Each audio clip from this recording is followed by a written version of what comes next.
Halo guys, nah sini aku bersama Bang Niko dari Venus Aquatic bersama aku dari Nakama Aquatics.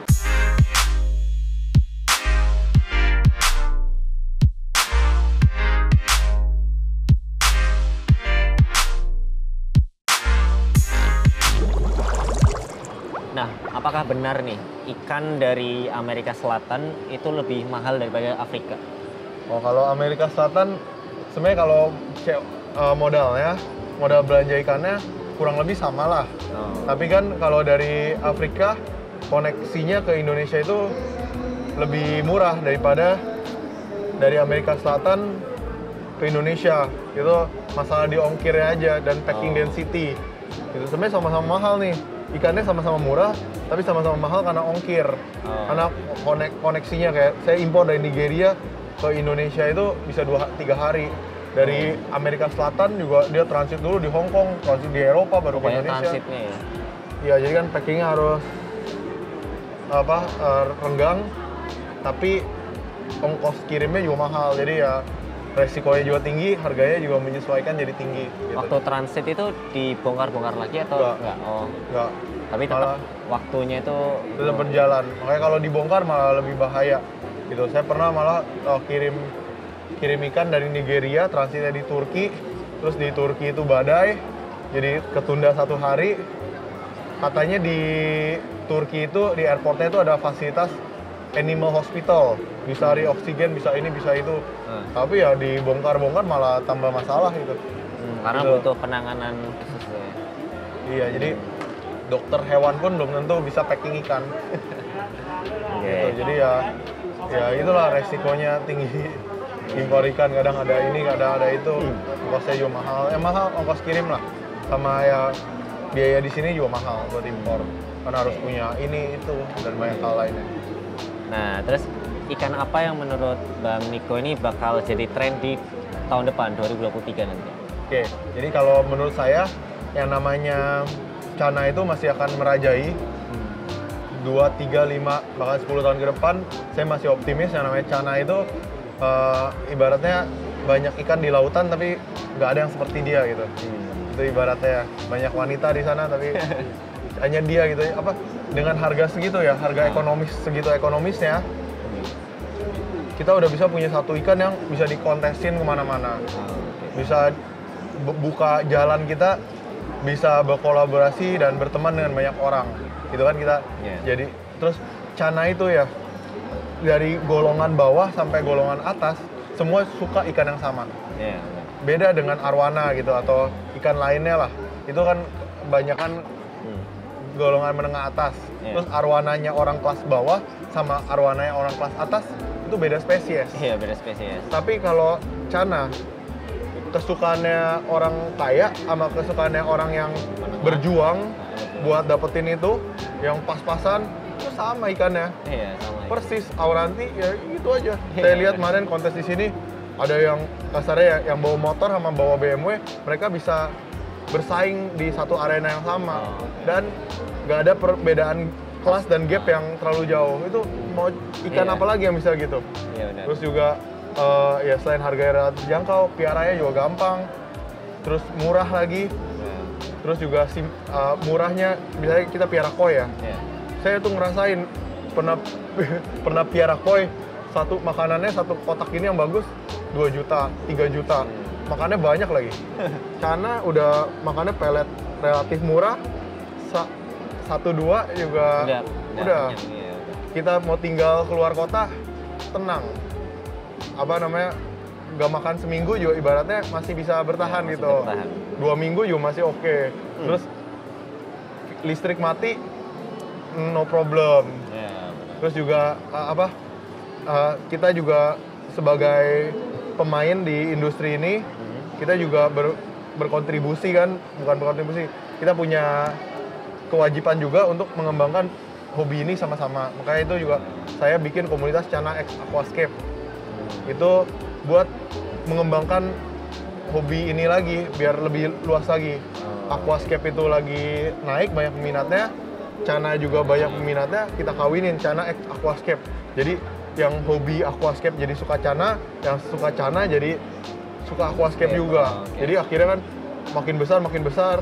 Iya benar. Orang yang tadinya gak suka ikan, lihat ih cakep juga ya. Iya. Akhirnya hobi ini terus bertumbuh gitu. Karena kan masih sedikit banget yang di Indonesia ini yang suka ikan itu paling mungkin ya 1%, 2% gitu Iya, benar. dari populasi.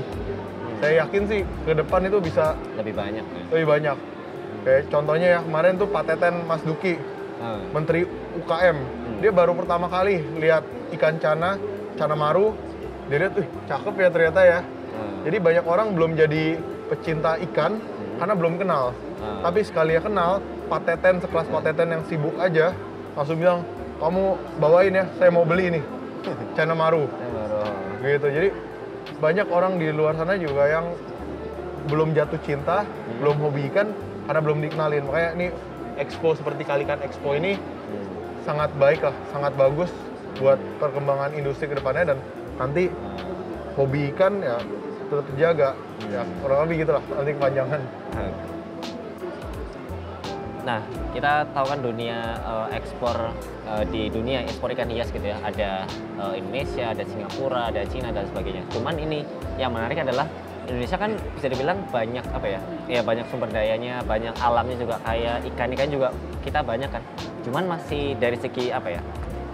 Ekspor ikan hias nih, dalam hal ekspor ikan hias masih kalah sama Singapura, di mana Singapura kan mungkin juga nggak terlalu ini secara apa geografis, alam. Nah itu Kenapa? Sebenarnya kalau ini katanya ya, anggaplah dongeng. Sebenarnya Indonesia itu jauh lebih besar nilai ekspornya, volume ekspornya juga jauh lebih besar daripada Singapura. Tapi yang jadi itu kecil karena misalnya invoice-nya itu banyak dikurangin. Jadi kalau kita eksportir ya, banyak kan itu prakteknya misalnya jual ikan 1.000 ekor, harga aktualnya 3 juta per ekor, tapi paling tulisnya 900 dengan harga 300.000 per ekor. Itu praktek yang lumrah dan umum di Indonesia, itu yang bikin kenapa ekspor Indonesia tuh nilainya seolah kecil dan jumlahnya tuh seolah kecil juga. Padahal ikan hias di Indonesia itu udah gerakin ekonomi berapa banyak daerah. Kayak contoh sebelah ini, ada booth satu desa punya badan usaha sendiri ternakin ikan hias dan banyak gitu. Jadi sebenarnya ikan hias itu industri yang jauh lebih besar daripada kelihatannya. Kelihatannya dipandang sebelah mata, kelihatannya remeh, padahal tuh jauh lebih besar dari itu. Karena banyak yang antara humble atau menghindari pajak gitu. Kayak gitu. Jadi karena di teksnya itu luar biasa besar loh, kurang lebih 20-30%. Bayangin aja kalau kita tulis terang-terangan gitu kan. Jadi emang umum gitu, dikecilin sedikit gitu. Ya kurang lebih kayak gitu lah. Tapi di satu sisi ada yang seperti itu, praktek seperti itu masih ada terjadi, jadi kesannya kecil. Tapi di sisi lain, orang Indonesia juga kan entrepreneurship itu baru meningkat kan akhir-akhir ini. Jadi ya mungkin karena itu faktor entrepreneurship-nya itu yang masih kurang, jadi orang tuh bisa produksi tapi jualnya itu dia kebingungan. Tapi kalau kedepannya ada terus expo seperti ini, pemerintah terus dukung, makin memperkenalkan ikan hias, ya peminatnya makin besar ya, nanti industri ini juga makin meningkat dan Indonesia juga ya porsinya perdagangan ikan hias ini juga ya makin besar sih. Itu terlepas dari tadi beberapa faktor tadi, yang jelas dengan adanya data atau fakta kalau kita mungkin masih kalah dari Singapura, tapi itu justru mungkin bisa dimotivasi saling bekerjasama terus ningkatin ekspor ikan. Malah bukan Singapura nomor satu, Israel. Israel gak punya air loh, itu di tengah padang gurun tapi dia bisa produksi ikan. Coba cek faktanya itu, fakta ekspor ikan dari Israel. Kenapa? Mereka pakai teknologi, terus juga mungkin mereka semangat entrepreneurship-nya itu lebih tinggi kan. Orang-orang terkaya dunia kan banyak orang Israel kan. Nah itu kita belajar yang bagus dari mereka. Indonesia tanahnya subur, orangnya berbakat, ikannya banyak, ini itunya semua mendukung, secara geografis juga mendukung. Harusnya gak ada alasan buat kalah gitu. Malah ya ini sebenarnya agriculture dan ikan hias itu menurut saya panggungnya Indonesia buat bersinar dan dikenal dunia. Ya kalau maksudnya apa? Misalnya kalau sepak bola itu ya panggungnya Brazil buat bersinar. Oke. Otomotif ya panggungnya negara Jepang buat bersinar. Hmm. Kalau teknologi yang saya bilang itu orang India lah. Oke. Kalau agriculture, ikan hias, pertanian, ya Indonesia ini punya panggung, punya Iya, benar. punya apa namanya, punya segala Sinar lah, keunggulannya. ya. Biar dikenal dunia, dan dikenalnya ya industri agriculture ya, gitu sih. Oke. Nah, menurut Bang Niko gimana nih perkembangan industri ikan hias ya? Mungkin khususnya industri ikan hias lokal ya dalam 10 tahun ke depan itu bakal kayak gimana sih? Oh, menurut saya sih bakal luar biasa, makin luar biasa lagi. Karena kalau sepengamatan saya, ibaratnya ya industri ikan hias di Indonesia itu masih seperti orang yang orang marketer nih ya, marketer pakaian dalam BH nih diutus ke satu pulau yang orangnya nggak ada yang pakai BH sama sekali. Jadi marketernya itu balik ke bosnya, bos, bukannya dia bilang, waduh ini nggak ada harapan nih, karena orang-orang di pulau itu nggak ada yang pakai BH gitu. Tapi dia sebaliknya, dia malah bilang ke bosnya, bos, ini pasarnya nih masih sangat luas, masih sangat luar biasa karena belum ada yang pakai BH. Kita jualan produk BH kita ini, semua orang bakal pakai, semua orang bakal beli. Nah, begitu juga di Indonesia. Yang punya akuarium itu masih sedikit, belum ada culture pelihara ikan di sini, tapi itu justru satu market besar, satu potensi besar, satu kesempatan besar gitu. Kalau misalnya ya di Cina itu yang namanya pelihara ikan dan akuarium itu udah jadi satu bagian integral dari kehidupannya mereka. Udah masuk apa ya, feng shui, apa segala macam lah. Budaya mereka. Sama seperti koi dan koki itu jadi budaya di Jepang. Ikan hias kan belum jadi budaya. Kalau kita budayanya apa? Tawuran. Apa katanya ya, banyak lah yang jadi budaya Indonesia gitu. Jadi kita harus kalau bisa jadi budaya seperti orang Cina, orang Jepang itu gimana? Ya itu makin besar dan makin luar biasa. Dan sekarang kita masih di level dasar lah, masih di level dasar. Industri ikan hias ini bisa besar, tapi udah ada tanda-tandanya nih kita lagi take off, kita lagi terbang tinggi lah. Contohnya artis-artis semua lagi pada nge-review ikan hias, bahkan pejabat-pejabat udah mulai kasih perhatian ke ikan hias yang sebelumnya enggak. Nah ini kalau kita segera berkecimpung di dunia ini, ya nanti kita ikut naiknya cepat juga karena kedorong gitulah. Gitu sih menurut saya. Jadi ke depan, masa depan pasti cerah. Apapun yang terjadi, keadaan seperti apapun, ikan hias di Indonesia pasti cemerlang.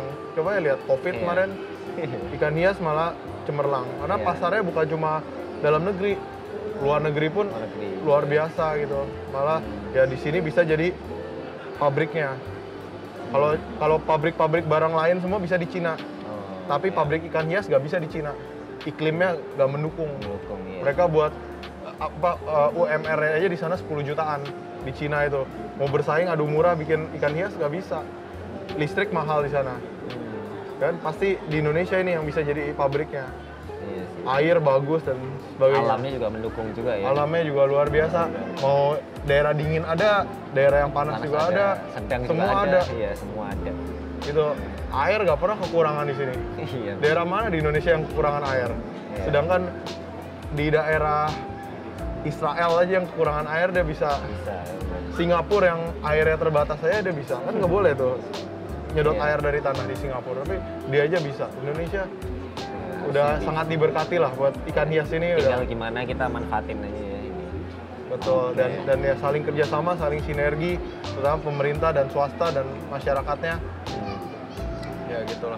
Oke, nah itu tadi beberapa obrolan dari saya dan Bang Niko. Mungkin itu, jadi dikalikan ini berapa hari?